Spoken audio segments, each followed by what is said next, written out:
Georgetown of all places.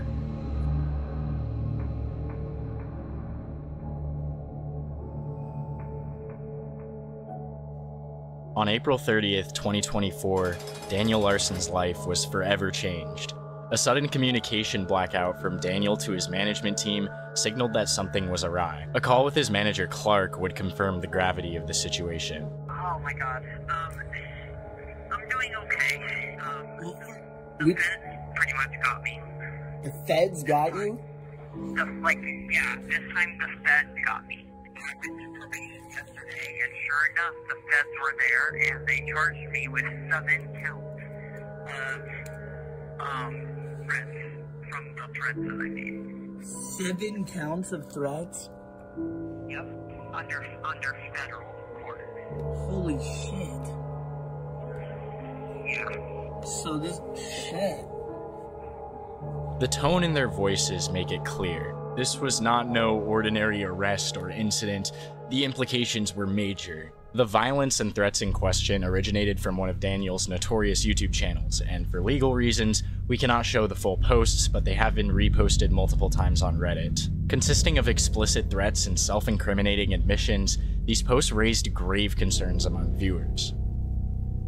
Law enforcement surprisingly reached out to members of Daniel's management team requesting proof of his threats. Members promptly provided the gruesome posts, ultimately giving officials the final piece of evidence needed to arrest Daniel. It turns out issuing threats against the White House, police stations, family members, and more is never really a smart move. Daniel now faces severe federal charges for these threats, and when the indictment was revealed, fans knew the end was drawing near, as did his management team. If you've followed Daniel's story, you know he had a quote-unquote management team for years, groups of trolls who pranked and fed him misinformation, which his gullible nature led him to believe. If you've watched the Daniel Larson files, you're aware that a relentless individual named Clark has been managing him. LarsonLeak interviewed Clark back in December. He's gonna get what's coming. A couple of my really close friends will say, yeah, like you're weird or whatever, but then like, there's always that one, I don't know if you guys have the same thing, but there's always that one girl that likes Daniel that's just, like, hot as fuck. Fearing Daniel could be transferred somewhere unreachable, a pivotal decision loomed. The management team that had been trolling him for a staggering 9 months decided it was time to come clean. Daniel would have to confront the reality that his fantasy world was never authentic. On May 6, 2024, Clark, Daniel's longtime manager, made one final phone call, revealing the truth about everything. I present to you the final moments of Daniel Larson.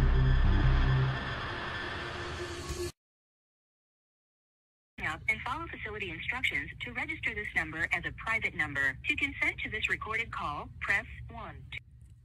Hello? Okay, Daniel, I need you to listen completely for the next 10 minutes, and I need to talk to you, okay? I need you to not interrupt me, and I need you to be fucking serious right here, because this is probably the only time. It's one of the most important things I'm ever going to tell you. All of this has been, it's fake, man. I mean, I'm not Clark. I'm not a lawyer. I don't work for Interscope. Grace doesn't want to talk to you. There isn't Grace. The only reason Grace knows you is because she thinks either you're a predator and creep, and the only time you've ever talked to Tina was because she was telling you to back away. I mean, it hurts to say UCLA was fake, Interscope was fake. Every single thing that we did, it was fake. I mean, none of that was real, Daniel. I mean, and I can't keep leading you on here. And to be honest, you do need to learn your lesson. And I know we've acted like friends for the past, 9 months, but really, you're a sick guy, man. And I tried to give you the benefit of the doubt. Then I would see you send those to 15-year-old Sky Brown, say your things. You need to get some help. And I've been recording everything. We even worked with McDougall for a while, and I'm done. Like it's over, man. There isn't anything else to say. I've been lying to you. I've been faking fucking everything. Grace doesn't even know who, if she knows who you are, she thinks you're a weirdo. And yeah.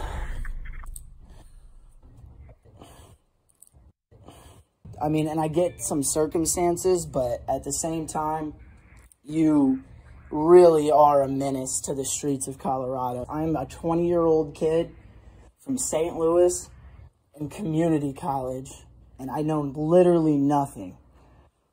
So, I am going to say I won't be answering any more calls anymore. This is probably the last time we'll ever talk.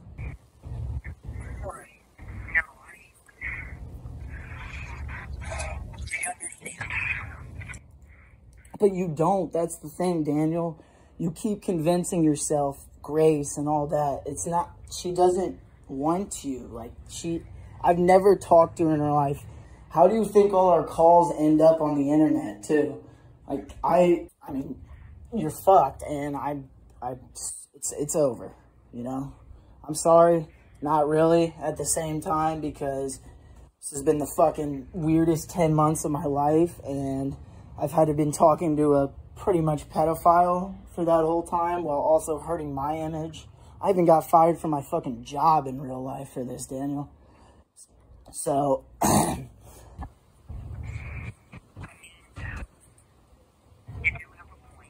no, I'm in the middle of the most important call of my life right now. To be honest, I kind of knew that you were trolling. And that's why I kept questioning everything. You can hear Daniel speechless, sighing over the phone as Clark breaks the devastating news to him. Without allowing Daniel much chance to express his feelings, Clark abruptly hung up. The call lasted 16 minutes, but mainly consisted of Daniel's muffled responses as Clark repeated himself. Other management members felt Clark should call Daniel again to properly hear him out, but it might have been too late. The following day, when one more call was scheduled, Clark went radio silent. After hours of silence, Clark resurfaced with concerning messages in the Discord group. He shared a screenshot of a text from Bob Proctor that read, "Daniel wants to talk to you. He says he got in a fight. Sorry for the intrusion." It appeared Daniel had gotten into an altercation with other inmates, and everyone urgently wanted Clark to call Daniel immediately, but he didn't comply. Clark later revealed he had just gotten fired from his job for being quote-unquote too drunk. With the Lore's finale in his grasp, Clark ghosted the group, leaving other members stranded without warning. After attempting to persuade Clark to redo the final call, he reluctantly agreed. Recorded and may be monitored. If you believe this should be a private call, please hang up and follow facility instructions to register this number as a private number. To consent to this recorded call, press 1. To disconnect, press. Thank you for using Securus. You may start the conversation now. Hello? Hi, Daniel. Hi. Okay, so Sorry,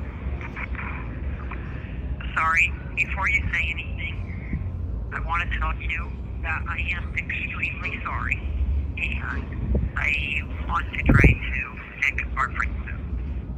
I mean, it's not just, I feel like you have a lot of people to say sorry to, mostly, not just me, more like Bob and the restaurants and all the people that, even Grace, in a way, for tormenting her and her family for the past couple years.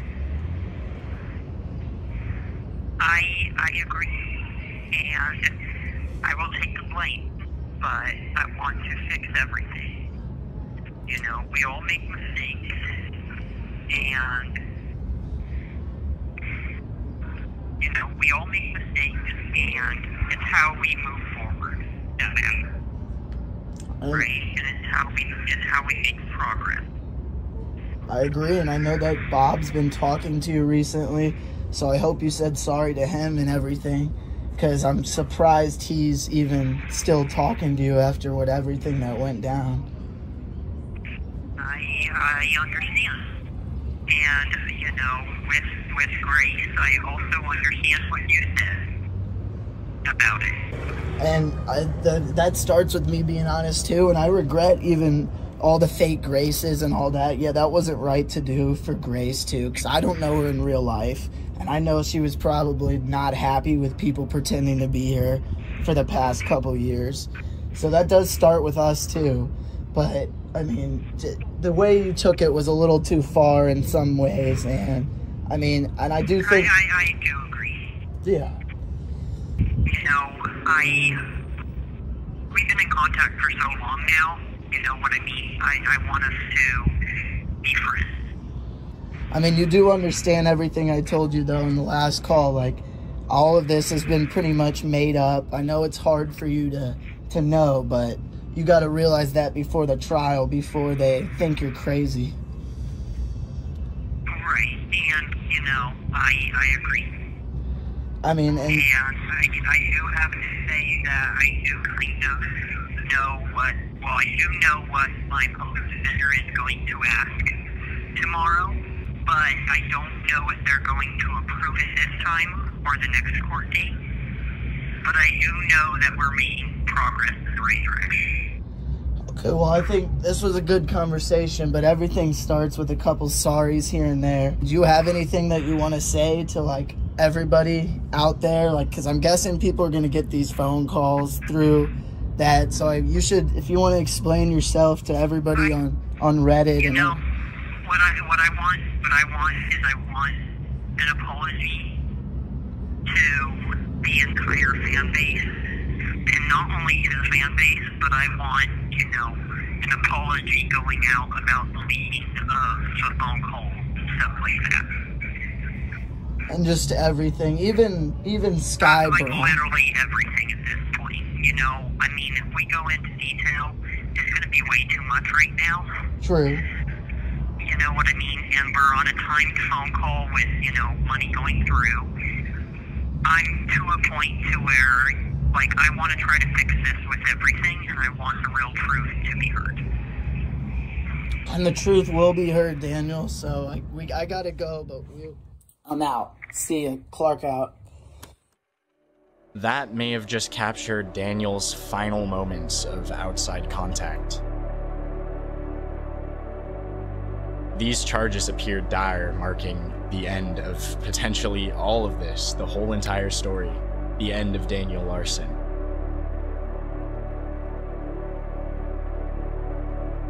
I'm Kusari. I want to thank Flexburger for having me read this for you guys. It's really awesome being able to work on projects with the community. So yeah, you guys can check out my channel and all that. You know where to find me. You can support Larson Leak and stay updated by following their social media links on screen. They've been dealing with a lot of impersonators lately, especially on TikTok. Not gonna name any names, but fuck you, dude. So their official accounts are listed in the description. Alright, peace.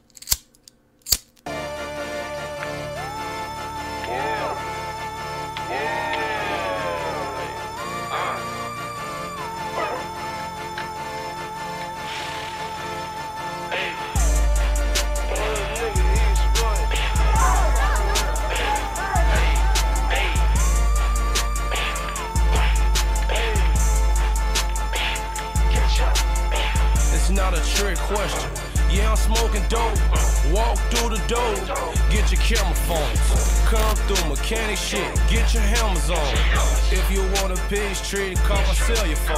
It's not a trick question. I don't fuck with ops. I don't rock with cops. I send a bunch of shots.